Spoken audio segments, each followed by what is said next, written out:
আজ আমি আপনাদের এমন এক গল্প বলবো যা শোনার পর আপনারা হতবাক হয়ে যাবেন। এক সুখী দাম্পত্য জীবন কিভাবে এক বিপস ঘটনায় পরিণত হলো। শুরু করার আগে চ্যানেলটি সাবস্ক্রাইব করে নিন আর ভিডিওটি ভালো লাগলে লাইক দিতে ভুলবেন না।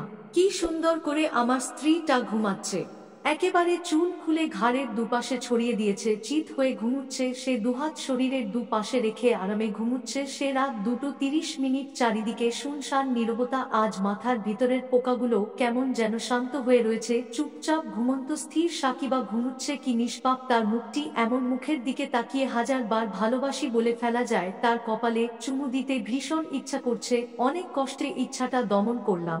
আমাদের সুখের সংসারে এত বেশি সুখ ছিল যে মাঝে মাঝে আমি পাগল হয়ে যেতাম। সেই সুখে সহ্য হতো না, সুখগুলো ইচ্ছা করত সুখের খোরে কেরোসিন ঢেলে আগুন জ্বালিয়ে দেই। আমি কখনোই ভালো ছিলাম না, ওর ভালোবাসা আমায় একটু একটু করে ভালো করে দিচ্ছিল। আমার পরিবর্তনটা আমি টের পাচ্ছিলাম ধীরে ধীরে। আমি কখনোই চাইনি আমি সুস্থ হয়ে যাব, আমি চাই না ভালো হতে। বিয়ের 2 বছর পূর্ণ হলো, আজ ওর পেটে আমার সন্তান বড় হচ্ছে ধীরে ধীরে। আজ কত তারিখ যেন আমি মনে মনে, আজ 20 তারিখ। আমিই বললাম আজ আমাদের বিবাহ বার্ষিকী।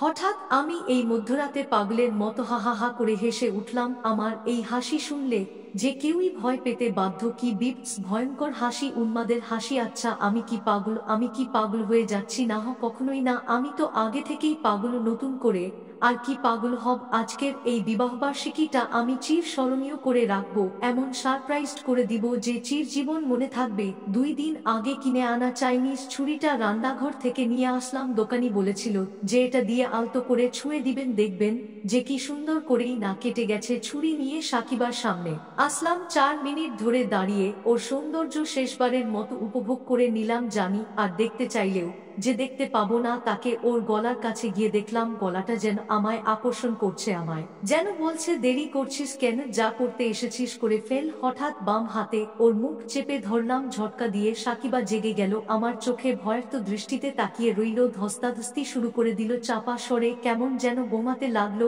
আমি বেশ মজা পেতে শুরু করলাম। ছুরিটা দেখেই চাপা চিল্লানো শুরু করে দিল। আজ যে তার জীবনের শেষ দিন সে বুঝে গিয়েছিল।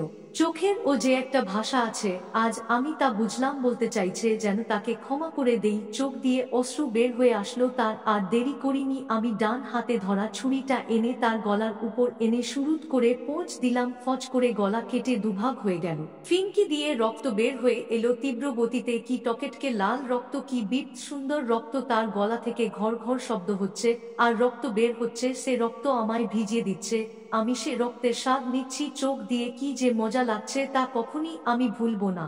খুন করতে যে এত মজা লাগে তা আগে কখনো বুঝিনি। এটাই আমার জীবনের প্রথম খুন। দিনটি ক্যালেন্ডারে মার্ক করে রাখতে হবে।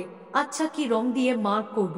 লাল নাকি কালো? লাল মানে রক্ত, লাল মানে আনন্দ, লাল দিয়েই মার্ক করে দিলাম 20 এর উপর। হা হা হা। আজ আমাদের বিবাহবার্ষিকী, তার চেয়েও বড়। আজ আমি একটা খুন করেছি, আমার বুকে আমি খুন করেছি। বিকট বিপস হা হা হা হা করে হেসে উঠলাম। হাসি থামছে না আমার, হেসেই যাচ্ছি অবারিত। কারণ আমি যে সাইকো, কারণটা আর মনে করতে চাইনি দ্বিতীয়বার কেন তাকে খুন করেছি। ভিডিওটি ভালো লাগলে লাইক করুন এবং এমন আরও গল্প পেতে সাবস্ক্রাইব করুন। ধন্যবাদ।